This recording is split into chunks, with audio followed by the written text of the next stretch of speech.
purpose of Intersections events is to look at our complex world through multiple dimensions, including race, class, sexual orientation, and gender.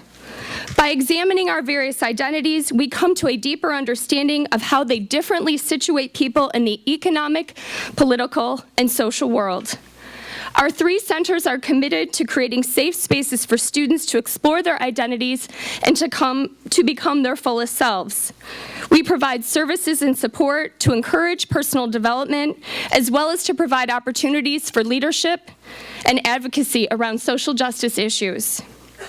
In addition to our 3 offices, this program is generously co-sponsored by GVSU Laker Athletics, the Division of Inclusion and Equity, the Sports Leadership Club with funding from Student Senate.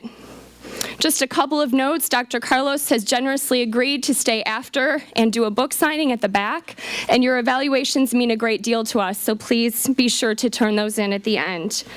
At this time, I'd like to introduce Lindsay Evans. She's a member of the GVSU Sports Leadership Club, and we are especially grateful for their commitment to bringing this program to campus. Please help me in welcoming Lindsay.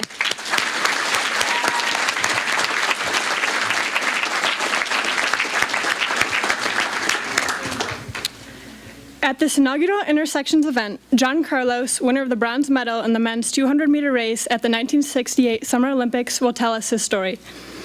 Dr. Carlos entered the Olympic Games with one thing in mind, to reach the platform in order to send a message, and along with Tommy Smith, his teammate and winner of the gold medal, the message was sent, reverberating throughout the world. Smith and Carlos raised black gloved fists, crowning bowed heads, to humbly reflect the strength of the Black power and human rights salutes. We also have the privilege of hearing from renowned American sportswriter Dave Zirin, whose documentary we just had the privilege of watching. The two will also discuss the recently completed book, The John Carlos Story, the sports movement that changed the world.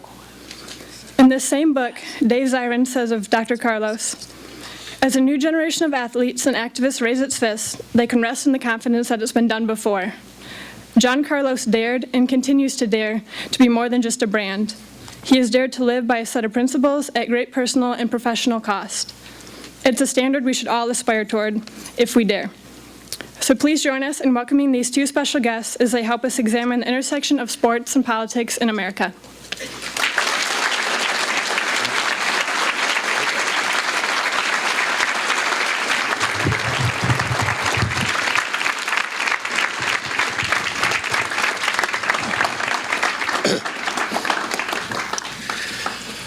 How's everybody doing? Just a very disappointing turnout, so I'm just very briefly before we're going to do an interview on stage before I start asking John Carlos some questions, and then you guys will have the opportunity to ask questions of Dr. John Carlos. Just a very quick word about the film you just saw. You just saw the last 14 minutes of it, and it's going to be shown in its entirety here on campus next Wednesday at 9 p.m. in the Spotlight Theater. And every time I see it, and I've now seen it several hundred times, I think 2 things. The first is that I have a really big head, and I feel every time I see it, I want to write my mom an apology note. And the second thing, I think, is something I sent it to Dr. John here to check out, and I'll never forget. I said, "Well, what did you think?" And he said to me, "I see you saved the best for last." And he's absolutely right about that. We did save the best for last, because I consider what John Carlos and Tommy Smith did at those 68 Olympics an act the likes of which stands alone in the history of American sports and the history of American politics. And the fact that these 2 things came together in that moment, to me, makes it the kind of moment that could not be discussed enough. So we're honored to be here to kick off African American History Month here on your campus. Thank you so much for having us. Let me just say a little something. I'd like to say, first of all, it's a real honor for me to be here in Grand Rapids. You know, only time I heard of Grand before was the Grand Canyon. And now the Grand Canyon in my mind is being pushed off the chart, because I guarantee you from this reception that you guys are putting on today, Grand Rapids will be in my heart for a long time. Thank you for coming out.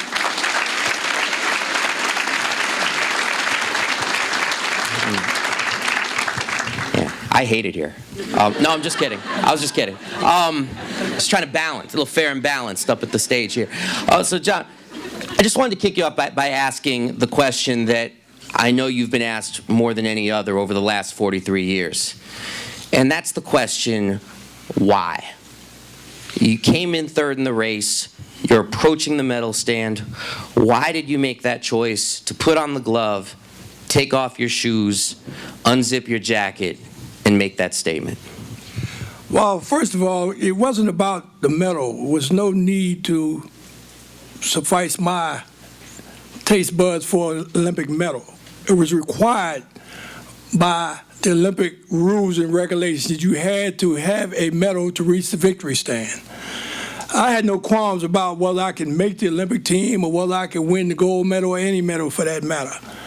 But I felt that, as Muhammad Ali said, you have to use your career as an athlete as a stepping stone to be able to speak for those that can't speak for themselves, to be able to make a statement that you cannot forget those that's less fortunate, those that has been mistreated, those that wanted to go to a university couldn't get in, those that wanted an opportunity to have a decent job, those that wanted to live in various communities throughout this country. And then particularly the fact that this is the greatest nation on planet Earth. For us to have kids still being eaten by rats in the ghettos across America, when we sending spaceships to the moon to land and walk on Mars and all kinds of stuff, but we can't kill a rat or a cockroach here. For kids to still walk through the South with no shoes on their feet, back and forth in the 60s to and from school. We cannot go to the Olympic Games and feel that, I feel satisfied because God blessed me and gave me talent to go as an athlete. But also God gave me something greater than the talent as an athlete. He gave me the will to be a man. And any man on planet Earth, if you're a man, you're going to be concerned about your fellow man. That's why it was very necessary. Now, when you took the podium, you bow your head, your eyes are closed. Can you take us into your mind at that moment? Like, what were the thoughts flashing through your head? Well, my eyes wasn't closed. Mr. Smith's eyes was closed. My eyes are always based on the environment in which I grew up from. You never close your eyes because you never know what's coming. So, John Carlos' eyes wasn't closed. Yeah, why wasn't your fist straight? Why was it cocked like this? Well, my fist was cocked because the same reason why my eyes wasn't closed. So if someone came up to get my attention, I felt like if my fist was raised like Mr. Smith, it's kind of hard to come down and clock somebody when you need to. So I believe in turning the other cheek after I get your cheek. Okay? I felt it necessary to go out there. The question was, what was floating through your head when you were up there on the stand? Well, the main thing that floated through my head, first of all, I had a vision when I was a kid, about 7 years old. That was the most paramount thought that first projected in my head, because what was taking place at that precise moment happened as a little kid in this vision about the response from the spectators. So the first thing I said to myself was, oh, shucks. This is what that vision was about. But then I went from there to reflect on a meeting that I had with Dr. King, which I will talk about down the line, in terms of how committed Dr. King was. Then I thought from there about my father expressing to me about him being in the First World War and how it was for a black American to represent this great nation, and how they were treated during the war and how they were treated once they left the war. I was concerned about how things had progressed from the First World War to the Vietnam War, and it appeared that it hadn't changed that much, relative to what was happening to Muhammad Ali or other individuals that was anti the war.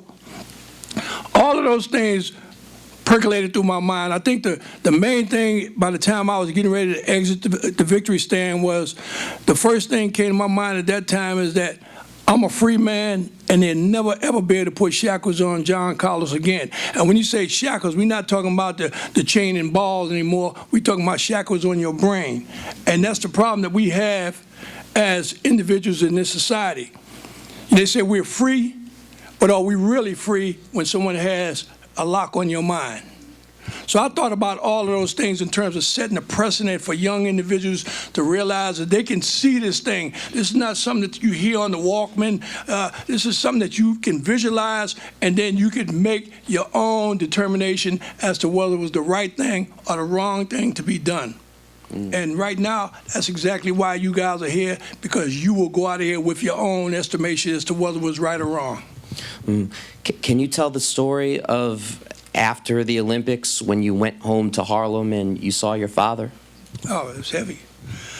Yeah, when I went back to the games, you don't realize how powerful the press is, the right-wing media at that particular time. We didn't have anyone that thought from the left in terms of saying, well, let me just lay the table out and we could divide the table. They could say their statement about what took place, and this is our statement. It was only one press.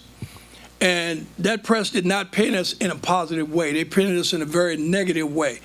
At that particular time, my father was in the hospital getting ready to go see his maker. And incidentally, I might add that my mother and my father never saw me run one track meet, whether it was on TV or in person. So my father's getting ready to leave this world, and I went to visit him because my mother told me, said, John, you need to go to the hospital and visit your dad because he's not eating, and the doc told me he's doing fine. So I go up there to talk to him about eating, and he told me, don't worry about the doc, something great is happening in that. He said, but I have a question I need to ask you, son. And I said, what's that, Pop? He said, why did you do all of those terrible things that you did? And I looked at him like, what terrible things? What are you talking about? And he went and got the New York Times, and he showed me the paper. And I read the article. I looked at my father, and I said to my father, hey, Pop, I said, do you know Professor Edwards? He said, no. You know H. Rap Brown? No. You know Stokely Carmichael? No. I said, do you know John Carlos? He looked at me and said, come on, son, what are you talking about? I said, no, do you know John Carlos? He said, absolute, just like I know myself. I said, are you sure about that, Pop? I said, because the same thing they wrote about Malcolm X, Harry Edwards, or Rap Brown, or Stokely Carmichael, if you look on the other side of the page, they're writing the same thing about your son. Who knows John Carlos on this earth better than you? Is that me that they're writing about? And I remember my father breaking down in tears. And I'm breaking down in tears too with him, and I'm embracing my father. And while I'm embracing him, what's shooting through my brain is, man, if the press could put this in the paper and have my father to go against what he knows, I can imagine what's happening to the grassroots people in terms of them believing, because they put on the paper that John Carlos was a two-headed dragon spitting fire. Most people went and read the headlines. Let me give you, for instance, what I'm talking about. People ask me every day, walking down the street, say, John, why'd you do so-and-so? Like, for instance, John, did you walk the water? Like God? No, of course not, I didn't walk the water. Well, man, the LA Times say you walked the water. So, well, I'm here to tell you, man, forget the LA Times. They're talking about me. I'm telling you I didn't walk the water. Hold on. He gets his cell phone out. He calls New York. What does the New York Times say? New York Times say John Carlos walked the water. They look at me and tell me, say, John, you're lying, because the Times say you did it. So irregardless of whether I know what took place, I'm the individual, other people going to tell me about what somebody else said that I did. And this is the way we've been led for a long time.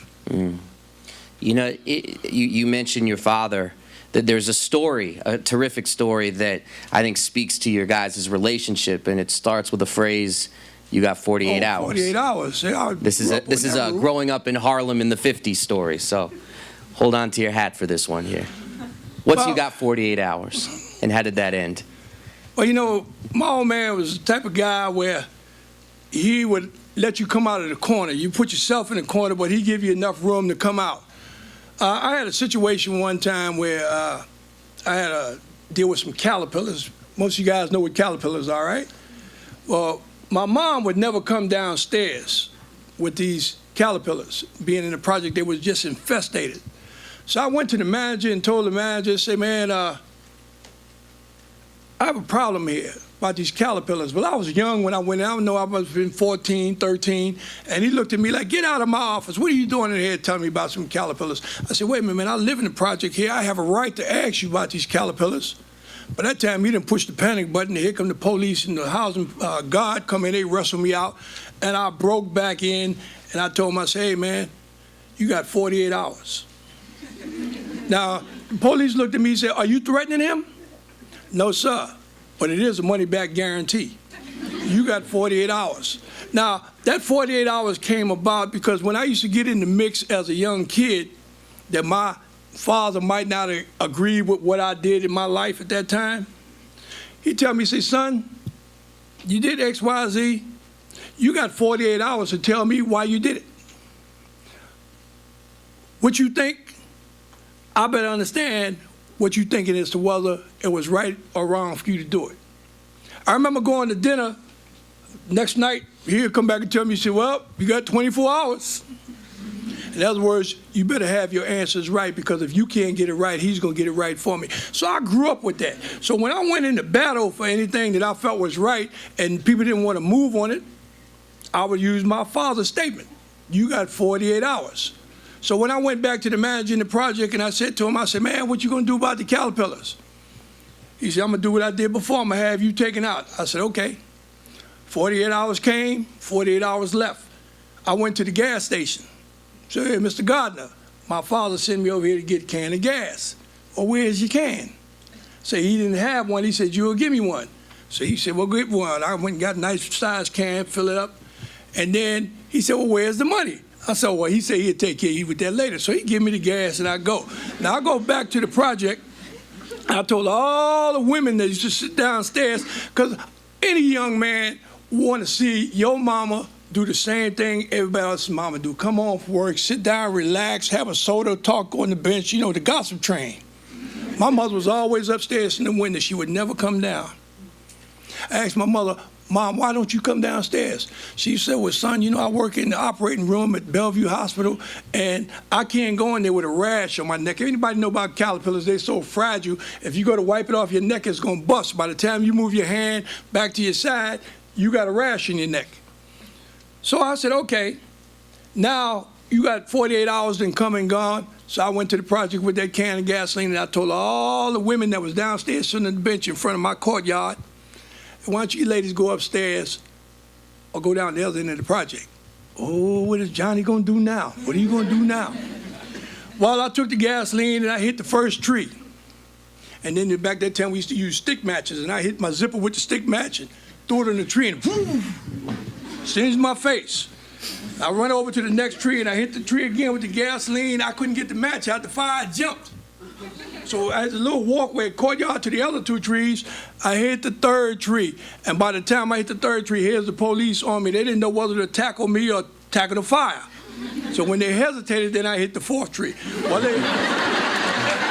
they wrestled me down to the ground. Now, mind you, I want you to take into account the trees are doing real well. I want you to think I killed Mother Nature, because they're doing well. But the bottom line is, now they took me down to the police station. Took me to jail. And in my household, you know, my old man raised us, whatever you do, son, don't do anything to offend or embarrass the family name. I go to court. My mother said, I'm not going to court with you, son. No, I'm not going. Earl, you have to take him. Well, my father didn't have no problem with that. He took me to court. And I remember when we was in court, now here's probably one of my earliest civil activist moves.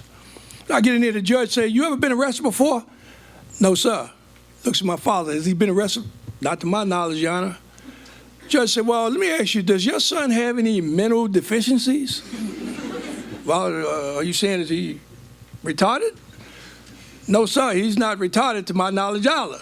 Well, why would your son do what he did? And my old man looked at the judge and he said, well, Your Honor, that's a good question. And I'd like to know too. He's here, why don't you ask him? And the judge looked at me, he said, right. He said, young man, why did you set those trees on fire? And I went to explain to him why, what. Now, In the process, I explained to him that my mother didn't come downstairs as a result of the caterpillars, and I felt that something needed to be done, and they wasn't doing it. Now, how do I know it's a difference in my project and in the white area and their project? There was no difference in the trees. The tree was the same tree. The caterpillars loved that tree. But every time I would go up to their area, they would be spraying every summer, spraying those trees. They sprayed my project when I was a little baby boy and moved into the project. I'm 14, 15 years old now. They never sprayed again. So the judge looked at the manager of the project. He says, when's the last time you guys sprayed Harlem River houses?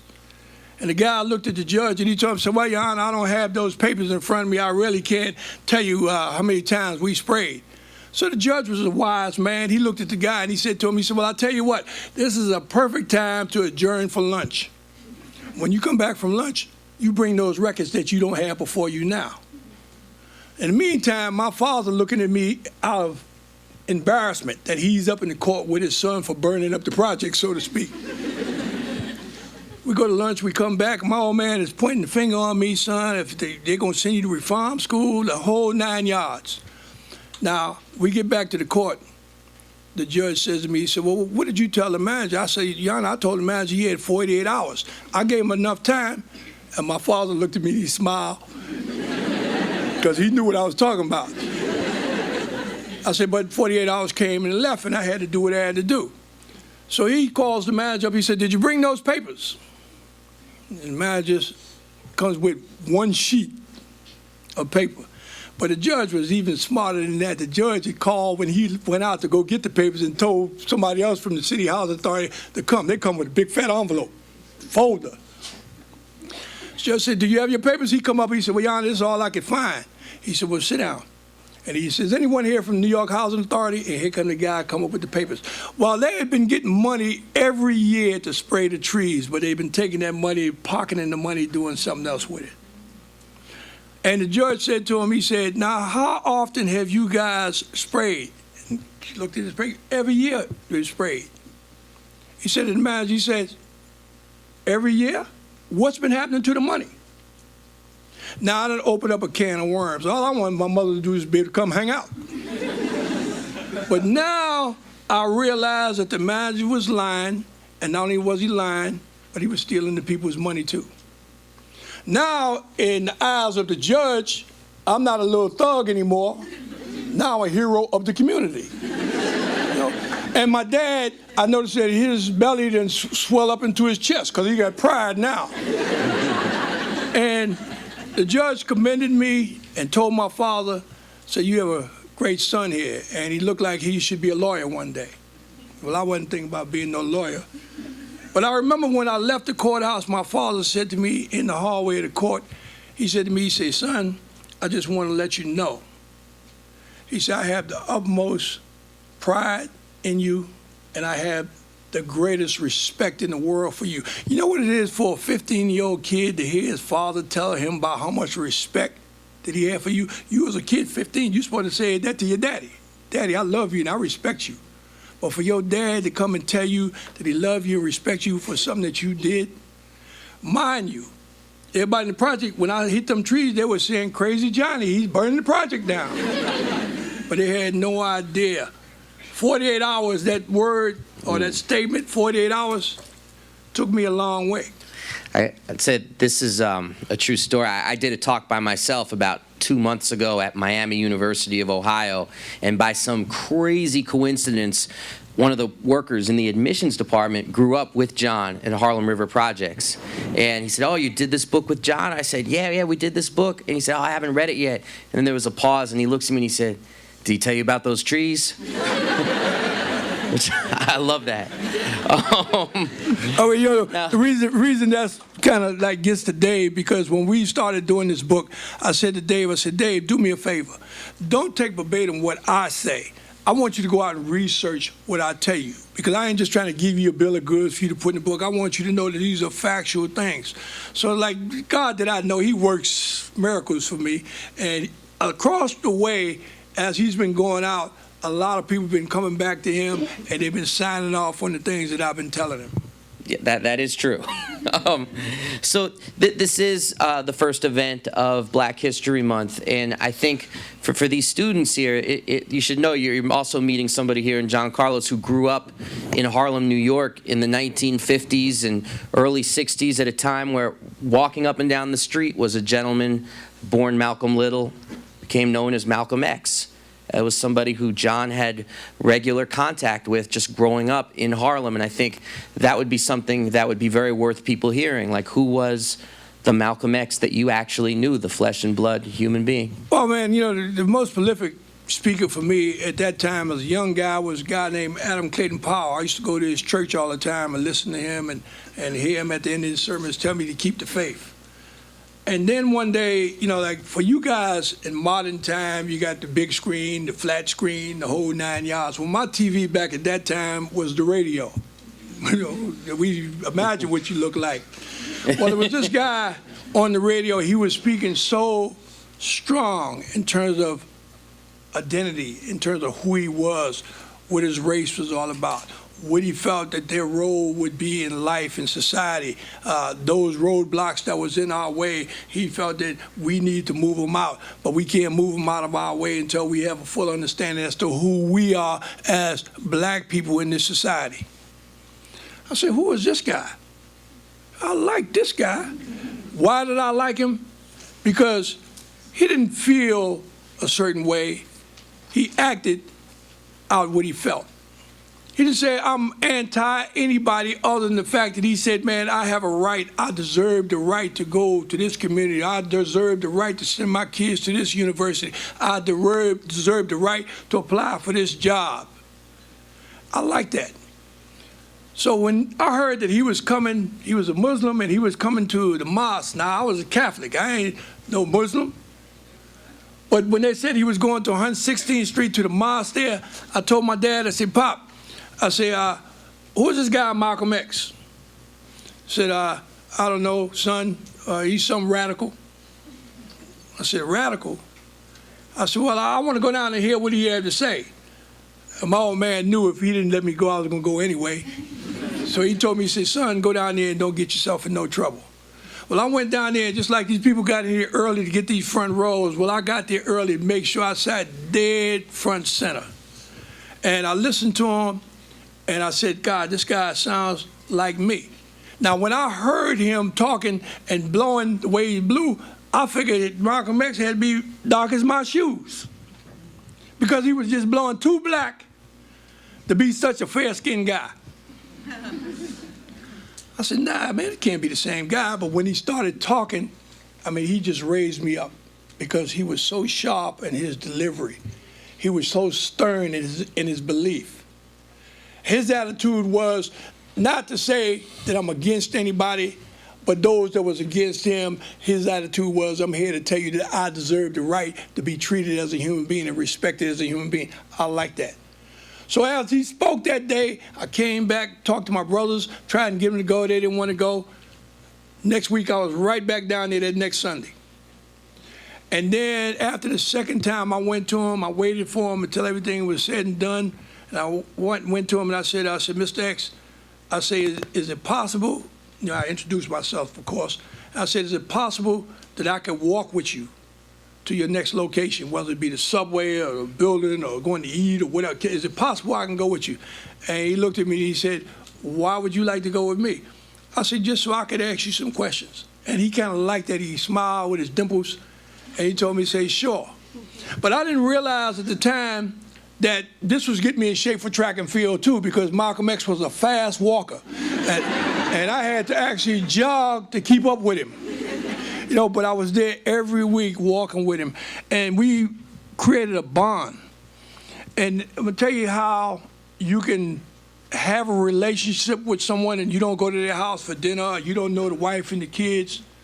Like, it's almost like he looked for me at the end of his sessions every Sunday. You know, where's John? When Malcolm X lost his life, I was supposed to go to the Audubon Ballroom that day. And, you know, most kids, when you're trying to get your driver's license the first time in New York, Well, my partners figure in New York, you just get a guy $20, he'll give you your license anyway. And I said, man, I ain't giving him 20 nothing. I'm going to study it and pass it on my own. I ain't paying for my license. So we decided we was going to take a ride that day opposed to going to the Audubon Ballroom. We're going to take a ride. And I told Malcolm, I said, man, I'm not going to be there Sunday because I'm going to take my driving test Monday, so we're going on a road trip. And we were driving up by West Point. We had just passed West Point. And it came across the radio that Malcolm X was shot. They didn't say that he was dead. They just said he was shot. Well, I turned around. We was heading back, man. It was about 4 of us in the car. We was rolling back, trying to get back to the city. By the time I got back, everybody was in the street crying, milling around. He was gone. For that day, up until, I say, roughly 2 years ago. I don't think it was 2 years, really. But up until that time, it's not a day went by where it didn't run through my brain and through my soul that I felt like if I was in the Audubon Ballroom, some way or shape or form, I would have been able to prevent him from getting killed. That's how much I loved, respected, and admired him. And I felt like I cheated him and cheated myself because I wasn't there to do anything to help that man. But you know what I got out of it? That Dr. King, Malcolm X, they knew they was going to die. Malcolm knew he was going to die that night. But he wasn't worried about dying because he lived stronger in the ground than he did walking the earth. Think about how many people in this room know something about Malcolm X. You know, it's for any man that has the right to protect his family. You know, they showed posters of Malcolm X, and he got an M16 on his shoulder, and they talking about because he said any means necessary, like that indicated that he disliked white people. He didn't dislike white people. What he disliked was the devils in the white race. When I say devils, meaning the haters. Anybody that come to your house with a sheet over their head and holes cut off of their eyes and tell you that I don't like you merely because of the color of your skin. I don't know you, but I don't like you because of the color of your skin. I'm going to burn a cross. I'm going to set your house on fire. I'm going to take pop shots at your wife and your kids. What kind of man are they? Those are the biggest cowards gone. And that's the individuals that Malcolm X was talking about. And whether it be in the field with a sheet on your head or whether you be in a corporate office with the sheet on your head. A bigot is a bigot, no matter where you call it or how you call it. Now, you also, in a much different capacity, met Dr. Martin Luther King. And it's an important story because I think so often we learn about Dr. King and he's a poster or on a McDonald's commemorative cup. But it was really in your capacity as an athlete who was thinking about ways to use your athletic skill as a platform to say something about changing the world that you were able to meet Dr. King. Can you tell people about the Dr. King that I had an met? experience at East Texas State. As a kid, I left. I was married my senior year in high school. I had a baby, little baby girl, and incidentally, one more time, I got married before my wife got pregnant. It wasn't one of those where I had a shotgun, wasn't one of them. But anyway, things were so bad on the social situation in Texas, where, you know, when I land as a young kid with a wife and a kid, I land in Texas and look up and see the airport, well, coloreds and white restroom. And it said colored, and then it said white restroom only. And then I look over there, and the white restroom was pristine, looked like I could scramble some eggs in the floor. That's how clean it was.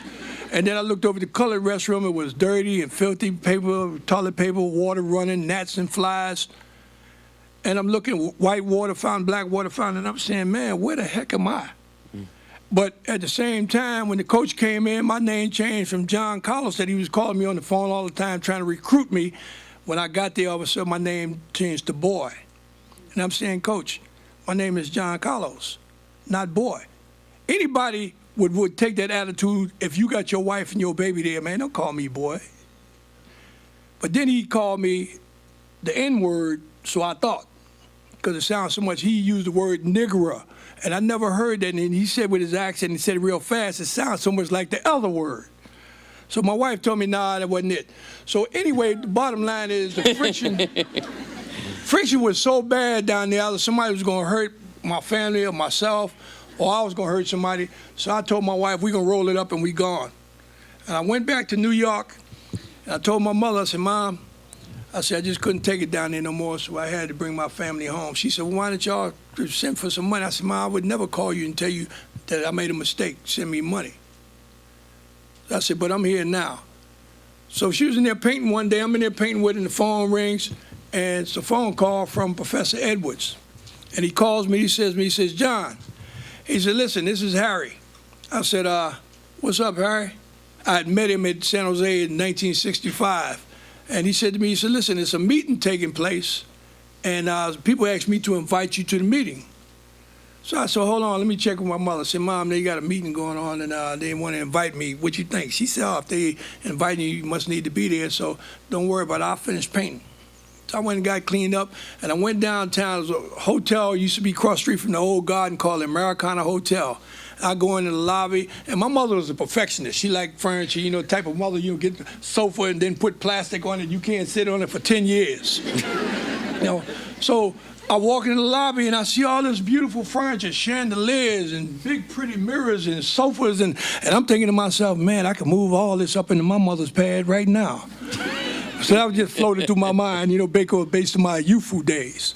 So as that left me, I'm sitting there, and I said, well, all right, well, go to the desk. And I go to the desk, and I said, listen, I'm looking for, what room is SCLC in? I had no idea what SCLC was. Didn't have no concern. Now, I might tell you that my mom, my dad, my brothers and sisters, they were into the civil rights movement, but they was into the civil rights movement by watching TV and feeling the flavor, but they wasn't those that got out there and marched and did that thing. In their estimation, Dr. King was like God's first lieutenant that came to this planet. So I go up there and I knock on the door. Guy comes to the door, open the door, he looked familiar. The only problem is I look at him, I say, this guy should be 6'2", 6'3", but he looked like he's 2'6", you know, in terms of stature. But anyway, he was a nice guy. He let me in, you know, courtesy, would you like sandwich or milk or water or juice, what would you like? And I'm sitting there in awe, you know, just like sitting around looking at them and saying to myself, it's like I'm out of my element. And being out of your element, sometimes you don't connect the dots in terms of the people that I saw there, because I saw some of those individuals on TV prior. Yeah, who was the guy who was 2'6"? That was Andrew Young. Yeah. You know, and then, you know, you see Andrew Young, but every time I saw a picture of Andrew Young up until the time I met the man in person, I always thought Andrew Young was about 6'3", 6'4", on a serious note. But when I saw him, you know, the face, man, the face looked just like him, but the body didn't. Okay. I'm saying whoever took the pictures of Andrew Young over them years looked like they must have laid on their back and was shooting up all the time. But anyway, he was very nice, very courteous. And we get in there, and I'm sitting down, and I'm just feeling the flavor of everybody. And then all of a sudden, about 20 minutes later, this bedroom door opens, and Dr. King walked out of the room. Now, my lip fell in my lap. You know, my heart stopped. And, you know, it's almost like being in the presence of somebody divine. My mother, when I told my mother, she said, Mom, Dr. King was there, you should have been there, you should have been there. Because I'm thinking while I was in the meeting that my mother needed to be a rock in my pocket or a bug on my lapel. She needed to be there. And my mother said to me, she said, well, son, I was there because you was there. But when Dr. King got to talking, the gist of the meeting was that Dr. King wanted to come out and support the 1968 Olympic boycott. Many individuals across this land don't even know that Dr. King had a vested interest in the Olympic boycott. But through the process of him saying that he wanted to become involved and he was going to make a public announcement that he wanted to come out and support the Olympic boycott, he said he had some things that he had to do. And when he got back from Memphis, Tennessee, he would do it. But in the process of the meeting, he made a statement that he received a letter in the mail, and in this letter they told him they had a bullet with his name on it, and he wouldn't have to wait long for it. Well, when a man says something like that, you take that and say, let me put this in my basket because I got to confront him about this later. So when the meeting is over, yes, did you have any questions? Yes, sir, I have 2 questions.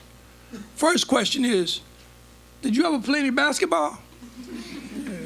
You run track? He looked at, he smiled, he said, nah, John. He said, yeah, I never couldn't even shoot pool. So I said to him, I said, well, I have a question, Dr. King. Why would you get involved in the Olympic Project for Human Rights. You're not a sportsman. Why would you get involved in the Olympic movement? And he said to me, he said, John, he said, imagine going out to a big lake and taking your little boat, your little rowboat, and going out to the center of the lake. He said, and then put oars in and just let everything get still. He said, and when the water gets still, he said, you reach down into the boat and you take out a rock and you reach over the side and you drop that rock. He says, what happened? I said, it creates vibrations. He says, absolutely, it creates waves. He said, those waves go out to the far ends of the lake. So everybody in the lake knows something is wrong, and those that are standing on the shore can see that something is wrong. He said, that Olympic boycott is that rock. If you guys chose to step back, he said, you didn't give the finger. He said, you didn't drop a bomb. You didn't pull a trigger. All you said is, I have the choice to go or not to go, and I choose not to go. He said, you will send a message throughout the world that something is not right and we need to fix it. I said, well, powerful. Took that and put it in. And I started to walk away. He said, John, you said you had 2 questions. I said, oh, yeah, I do. I said, Dr. King, if you said they sent a letter to you and said that they're going to take your life and you won't have to wait long, why would you go back to Memphis? And you know what he says to me? He says, John, that's a very good question. That's better than the first one. He said, but I have to go back to Memphis and stand for those that won't stand for themselves. And John, I have to go back to Memphis and stand for those that can't stand for themselves. All my life, I've been dealing with people that should be upset about their standard of life, and they won't stand. There was other individuals that was just as upset and wanted to stand and wasn't allowed to stand. Well, what Dr. King was doing at that precise moment is what I've been doing all my young life. I just never had a phrase or a title to put it over it. Before Dr. King, there was a guy named Robin Hood. Robin Hood took the pea and split it. And in Robin Hood's estimation, there was 2 laws. There was God's law and there was man's law. If he went by man's law, half of y'all wouldn't be here. So he said, nah, man, I'm not concerned about the rich and powerful. Dr. King wasn't concerned about the rich and powerful. So when I asked him why would he go and he made that statement, I pulled my glasses down because I wanted my glasses to be on my nose because I didn't want to look through glass. I wanted these eyeballs to see his eyeballs. What was I looking for, man? Huh? What was I looking for? Fear. Think I was looking for the love, huh? Well, I was looking for fear. When a man tells you that someone said they have a bullet with your name on it and you don't have to wait, you should be afraid. But when I looked in Dr. King's eyes, you know what I saw? Love. Love for humanity. Dr. King let me know at that moment, yeah, I know I'm going to die. But he said, when I leave this world, I will be greater than I ever was. They can break my spirit by breaking my heart, but they can never break what I stand for. And I stand for justice and equality for all people. I took that with me. Then the question is, why does God send me to meet all these people? Well, ain't nothing special about me. I'm the same as anybody out here. I eat, sleep, gonna get up dead one day, just like you. Well, But why would God put me on this trip? your time in the 200? No. Just kidding. Well, that might be. That might be because I did something nobody did before, so that might be. But, you know, to meet with Dr. King was a heck of an experience when you sit back later in life and you reflect on the people that God put before you in your life, that you had a chance, if it was even a brief moment, and see what you can absorb from that person in that moment. You know, I look at Dr. King, I look at Malcolm, I had a chance to meet them. One of the heroes in the athletic world that I have the utmost respect for and had an early understanding was Jackie Robinson when I met him as one of my father's friends. Not as a baseball player, not as a superstar, just somebody used to go in the back and play poker with my old man. Willie Mays and all them.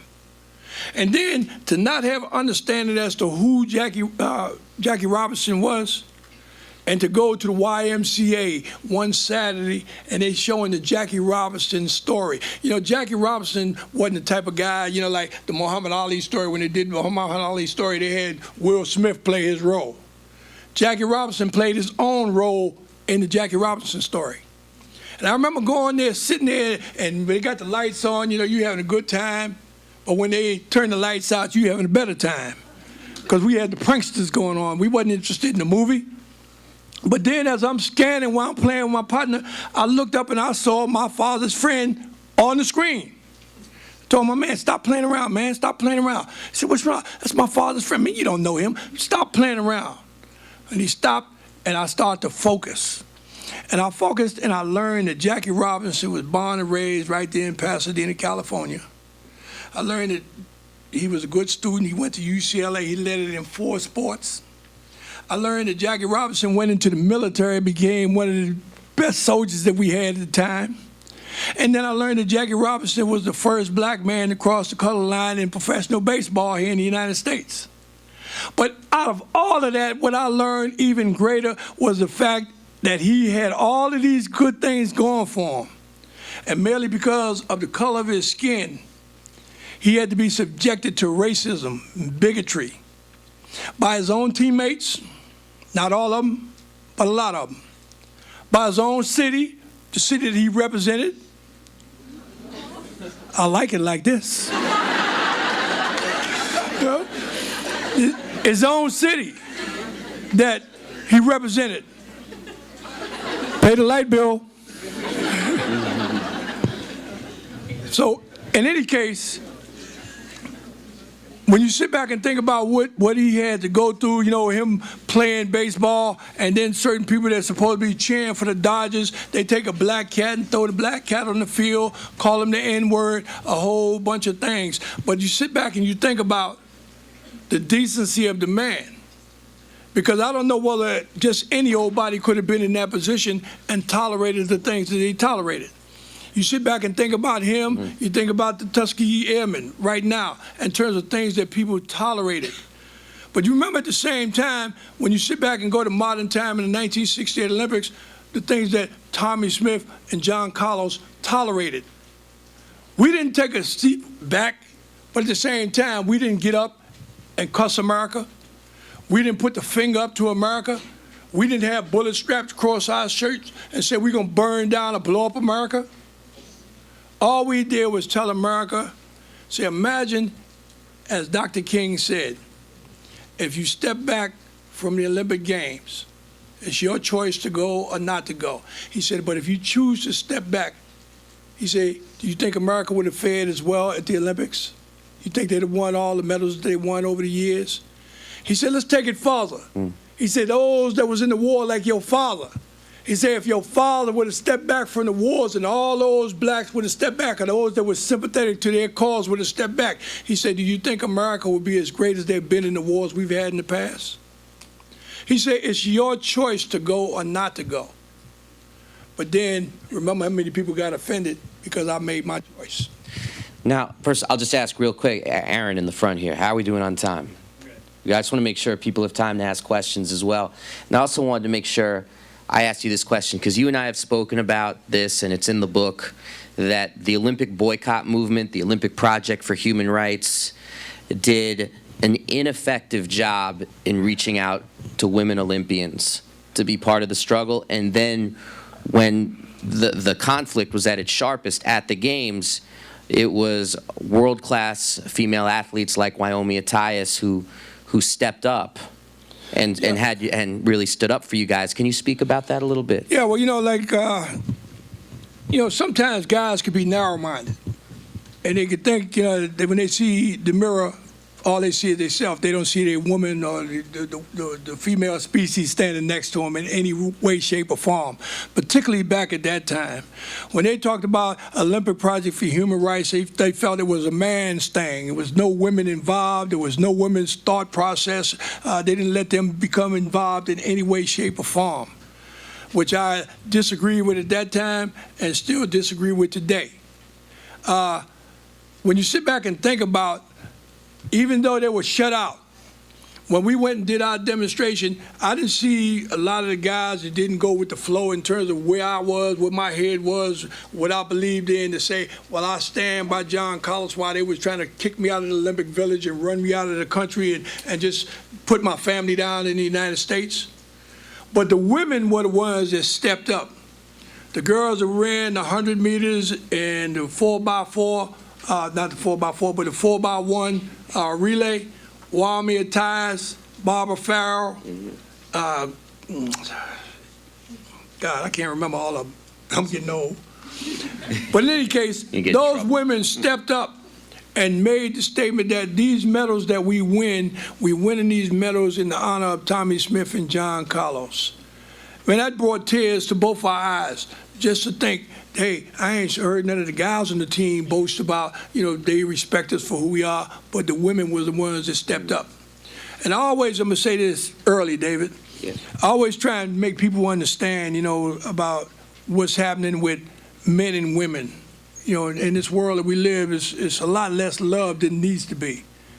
We're missing a lot of love. That's true. And that breaks up a lot of families when there's a lack of love. And you know what happened? Time for one more question. Yeah. Can I ask you one more? Just because I want to make sure. We got 5 minutes. I would be so remiss, John, if I didn't let people here know. Stop, man. I'm going to finish this statement. Please don't. I'm going to finish this statement.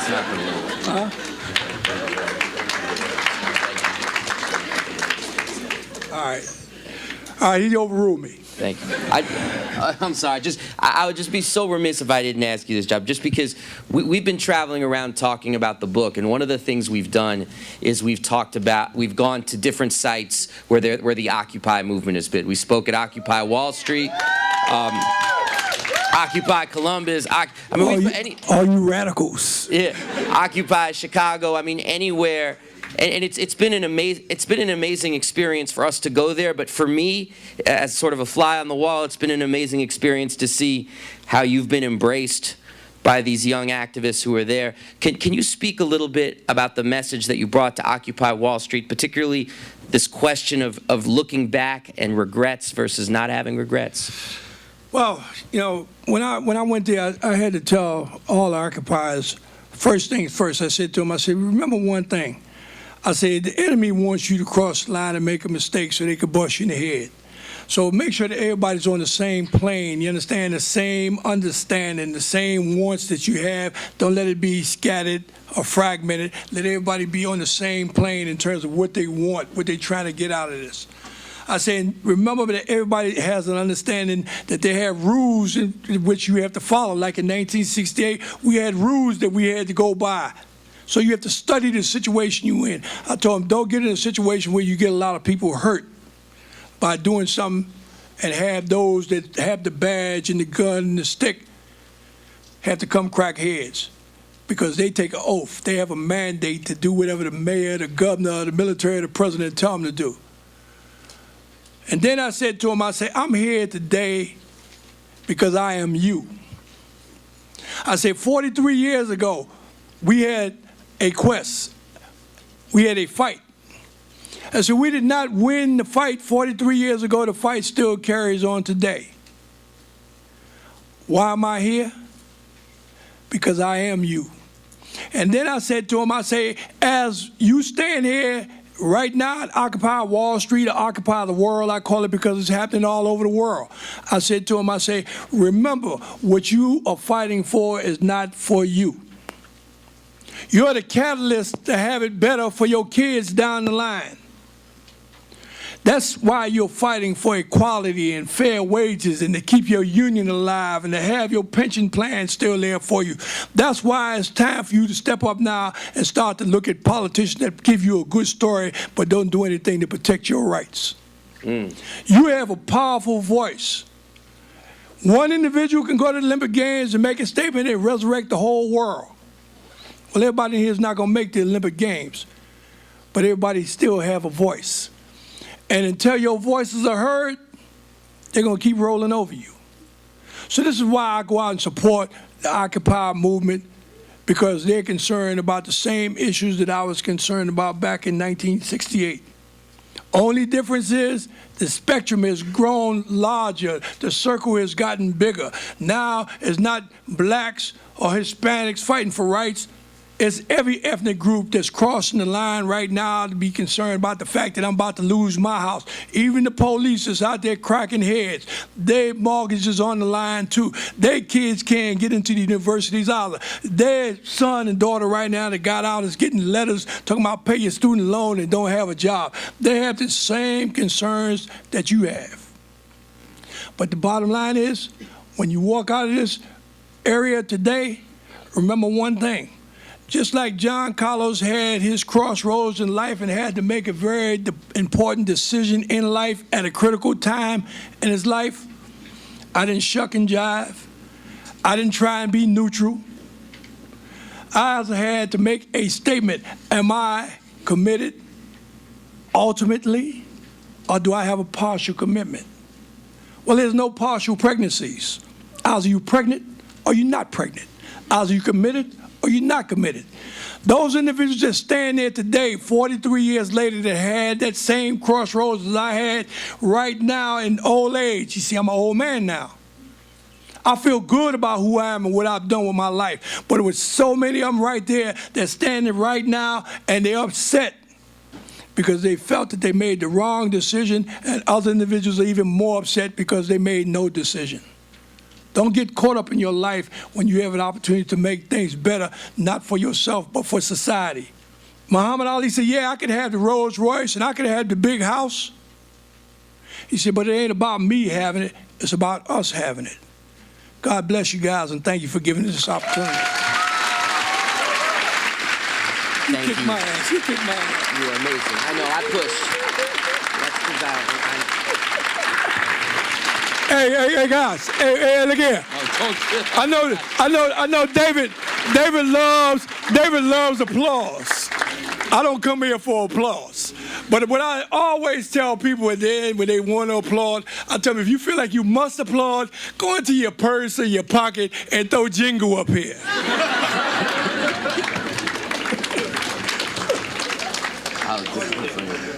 You want this mic? Oh, we got, yeah. Oh, come on, fellas. Don't paper up here. Sure. We do have, I know some folks are going. Thank you so much, everybody, for coming. But we do have about 15 minutes for Q&A if people do have questions. Yes, ma'am. Come on over here.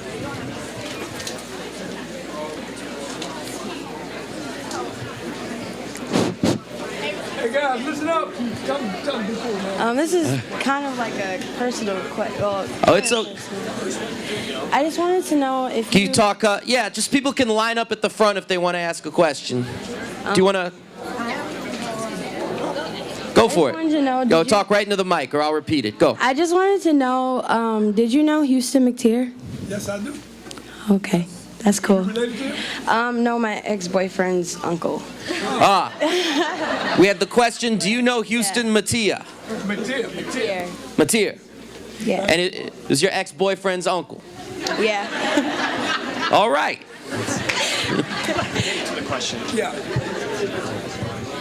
Hi, I was just wondering, we were talking about American sports and trying not to separate from politics, but what about, like, Tim Thomas recently declined to visit Obama, even though he's the goalie of the Boston Bruins who won the Stanley Cup last year, and he won't talk about it. He made a single statement saying, oh, this country is going to crap, blah, blah, blah, and you mentioned, like, we weren't giving a finger to America. That kind of seems like you're giving a finger to America because you're not talking about a specific problem, you're not willing to talk about it further. What do you think about athletes doing that type of thing? Like, if you're gonna stand up for a political statement, shouldn't you be answering questions? Shouldn't you be, you know, talking about it more and talking about specific problems and offering ways to solve it and offering solutions instead of just saying, I think this sucks and I'm not going to support Obama? What's your name? Ariel Rojo? Oh, sorry, Ariel Rojo? Ariel. Do you want to answer? Should I go first? Yeah, just very quickly. Tim Thomas, do people know the story? Goalie for the Bruins. The whole team went to the White House ceremony because they won the Stanley Cup. Tim Thomas declined to go. And when he was asked why, what he said was, look at my Facebook page.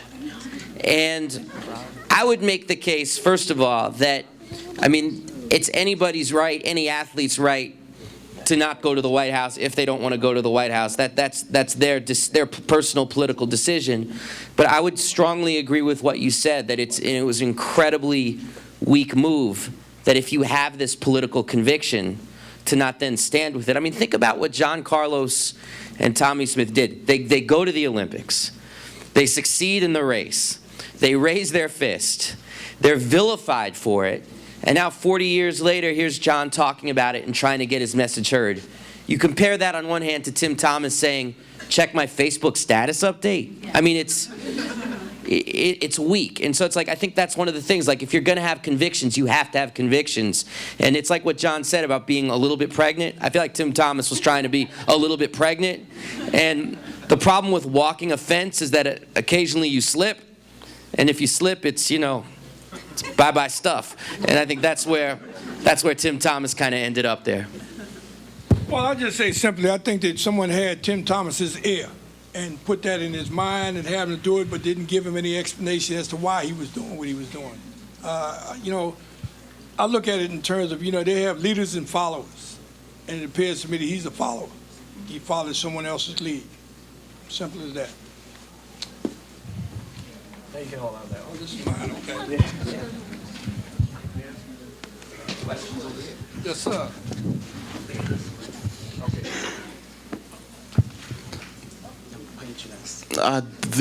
My name's Adam, by the way. The person that came in second place, I don't know his name or anything. Peter Norman. Was he involved in your movement on the stand, on the podium at all? By act of God. Yes, Peter Norman was very much involved. Matter of fact, I might say that, you know, Peter is my brother from another mother. Okay, and I mean that from the bottom of my heart. First of all, when I met Peter, Peter was a young, cocky individual. You know, young athletes, you know, they got their oats and they cocky about who they are. Now, relative to the black athletes that time in track and field, that's the attitude that we had. We boast about who we are and the gifts that God gave us on the field. And here was Peter come, had the same attitude as a young white athlete. Matter of fact, I keep saying young white athlete. Peter was actually 2 years older than me. You know, he was 25 when he went to the games. But the bottom line was I liked his style because he was cocky about who he was sure about his abilities. And even greater than that, I found that Peter was even greater assured about his manhood, who he was as a man. He stood at his own feet relative to what he felt was right versus wrong. When you sit back and think about Peter Norman, and I want everybody to take this into account. In 1968, we had South Africa. Everybody knows the situation on South Africa. But in 1968 also, we had Australia. Australia and South Africa had the same parallel attitude towards race relations. When we left Mexico City, Mr. Smith and I, we came back to America, and the powers that be didn't particularly like us. The powers that be didn't particularly like Peter Norman.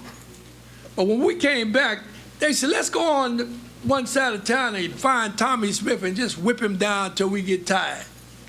And when they get tired, he said, all right, man, let's go get some new fuel. Let's go on the other side of town and find John Carlos, and let's just whip him down till we get tired, and we take a rest and go back to Mr. Smith. Well, when Peter Norman left and went to Australia, he had a beat down where it was 24/7 because they didn't get a break to go to somebody else and whip Peter. They whipped on Peter every day. They drove him to the point where he started drinking pretty heavy. They drove him to a couple of breakdowns. They broke up his marriages. They had dissension in his household as to whether he did the right thing or the wrong thing. And when you sit back and look at Peter, what did Peter do? Peter stood on the victory stand as a man. He didn't disrespect his flag. He stood at attention. He didn't raise his fist to the sky. He merely put a button on his jacket and said, I believe in human rights. Why did he believe in human rights? Because his mom and his dad were Salvation Army workers, and they taught him the value of giving love, respect to your fellow man. He didn't disrespect his country. He didn't disrespect my country. But yet and still, when they beat him down to the ground, Peter never denounced us. He never made a divide from us. He never said one word bad about us, no way, shape, or form. And I remember when I got the call that Peter died, and I didn't have nothing but holes in my pocket. But I was wondering to myself, could God give me enough strength for me to walk or swim to Australia? Because no way, hook or crook, I was going to miss his funeral. That's how much respect and admiration that I'll have for Peter for eternity. I've seen so many individuals that was in the Olympic Games that could feel the pain as a person of color that didn't have the gumption to stand up and do what Peter Norman did. So I always respect and admire Peter Norman. He'll be with me for his duration. I'm glad you asked that question, too. First, wow. I'm Don Williams, the former dean here at Grand Valley, and and I used to run the, anyway. You've talked about a lot of your developmental years and as you were getting older and some of the things you did. I'd like to hear about some of your accomplishments since then, because I know you've made some enormous strides educationally as well as in business. Well, okay. I never look at strides, as you say. I never look back to see what I've accomplished in my life. I just never focus on those things. I mean, I picked up a PhD along the way, and I did my PhD the unordinary way. I got an honorary PhD. Let me tell you something about an honorary PhD. I had a woman come to me in southern Mississippi, I think Mississippi Valley, and a friend of mine, he was a track coach down there, and I went to speak at the sports banquet. So the next day, the woman was there, and he introduced me, well, Dr. Carlos, this is Dr. So-and-so. And I put my hand out to shake her hand, and she pulled her hand back, and she said to me, she said, well, I earned my degree the old-fashioned way. And I said to her, I beg your pardon? What's the old-fashioned way? Well, I rolled up my sleeves, and I got busy. And my partner looked at me because he was worried about how I'm going to come off with this.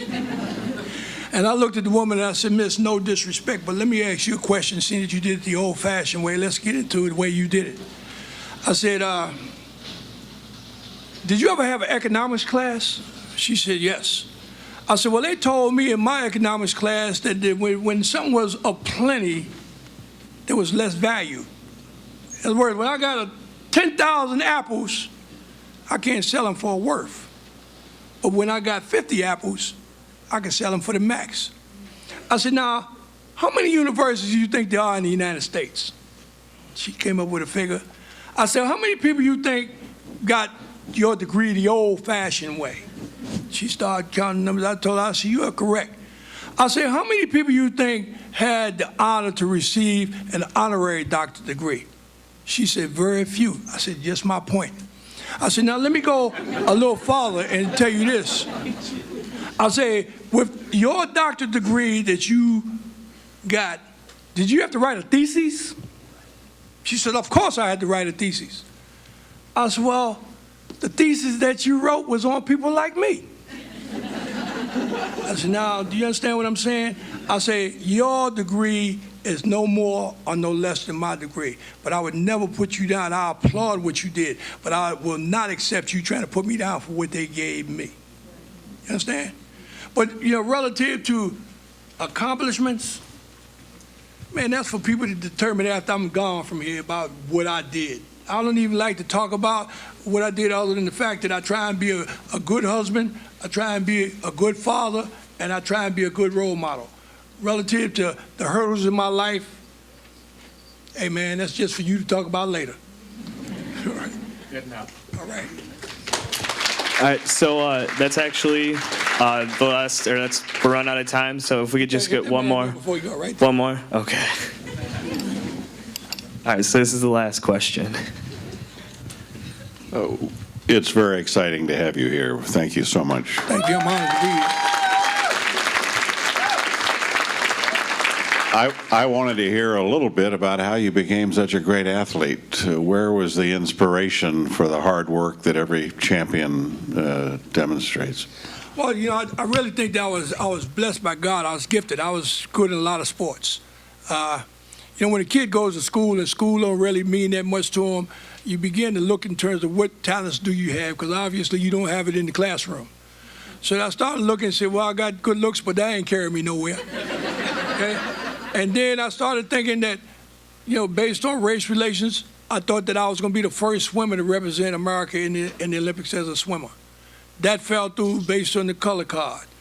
Then I was going to be a boxer, and I had aspirations of fighting maybe Joe Frazier and Muhammad Ali because I was a good Golden Gloves boxer in New York as a kid.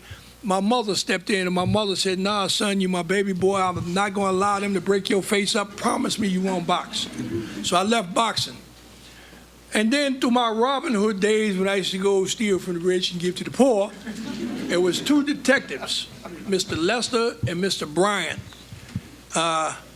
They rolled up on my father. Like I said, Willie Mays and all them used to go gamble with my old man. Well, they used to come gamble too. And they knew my father pretty well, and they went to my father and said, Earl, there's some break-ins over the freight trains, and we think Johnny's involved in it. You need to tell him my father stopped him. Whoa, that's your job. You need to tell him. And where they built the new Yankee Stadium used to be a place called McCombs Park. That's where I grew up in the track world over there.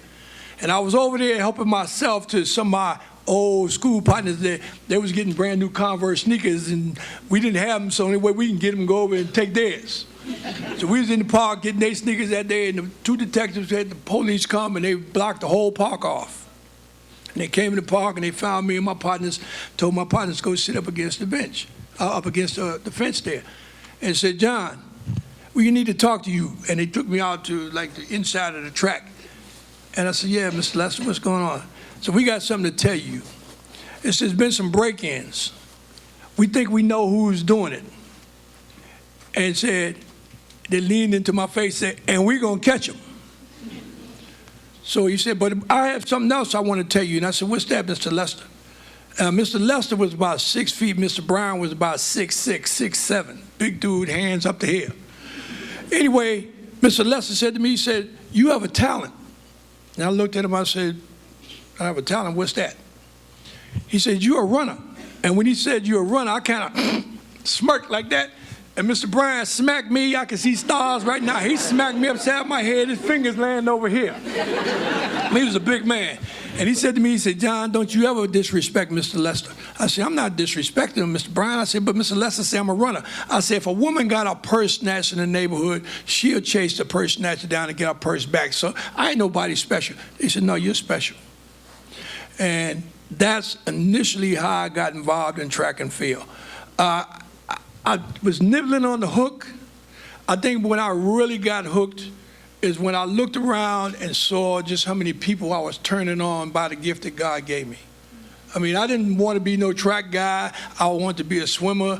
I wanted to be a boxer. I was a good basketball player. Dudes used to argue too much about who fouled who. I ain't had time for that. But the track thing, I didn't particularly like running around a circle. But then when I looked in the stands and I saw how many people was turned on by the ability that I had in track and field, it was great. But then it was an additive to that. The greatest thing was when I was in school, they used to tell me, show me Germany, show me this, show me that, and I couldn't show them. The greatest thing was that I reflected back to the time when kids used to laugh because I couldn't show them where Germany was or where England was. And I said to myself, I said, God is great because where I didn't know how to show them on the map, I'll be able to show them in terms of my presence being there. Because through my track and field, all those things that teacher was trying to get me to learn, God put me in the front row. It was almost like on-the-job training. And when I went to Europe, well, the first place I went to was Trinidad. When I went there, it made me realize one thing, because I thought all the black women lived in Harlem.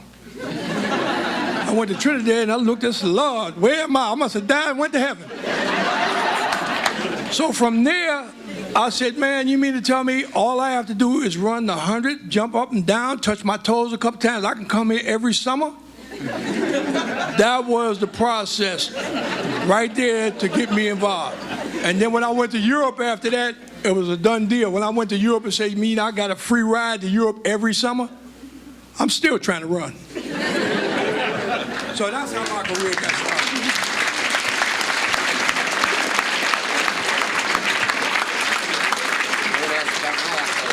Hey guys, I just want to tell you one more time, such a warm reception that I got from you guys today, and it will carry me for the rest of my life.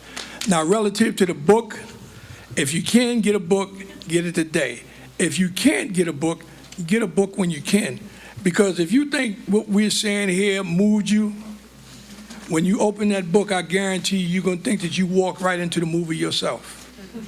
It's a book that you can have, you can pass down to your brother, you can pass it up to your mother, your father. Because anybody and everybody that reads that book, I guarantee you, you're going to come out there with a basket full of nuggets that you learn from that book. History, laughter, tears, excitement, venom, everything is there in the book. And this guy here, I can't do nothing but take my hat, shoes, and pants off for him, because this guy here is by far, and I read a few books in my day, but this guy could put his hand on the pen and make magic. I mean, you know, it's not too many people can write a book and have people read the book and actually seem like they're out of body, like I'm living this story that I'm reading. And that's exactly what he did. Because I told David, I said, David, we do this book, I don't want it to be your brain, I want it to be my brain. In other words, when they see me walking in their mind, I want to see them walking the Johnny Carlos walk. And if he didn't hit it on the head, I don't think nobody will ever hit it on the head. He wrote a book that's a marvelous book, and he do great work in all his books, but I think my book might have took the front run now. All right, so if we get one more round of applause, thank you, Dr. Carlos and Mr. Zirin, for coming out.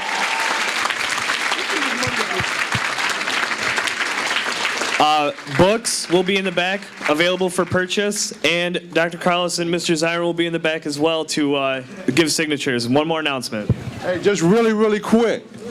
You heard that this was the first event for Black History Month. Good start. A great start. Make sure that you go to the website, gvsu.edu/OMA. Great events, but also on the back end of Black History Month, we have Diane Nash coming. So great history on the front end and great history on the back end. Tell them nigga, yeah, go to johncarlos.org. I got some nice things came out for the Black History Month, some nice t-shirts, some nice things, some nice videos. Check it out, johncarlos.org. Thank you. Don't forget to complete your evaluations. Thank you. We're going to get you around the side.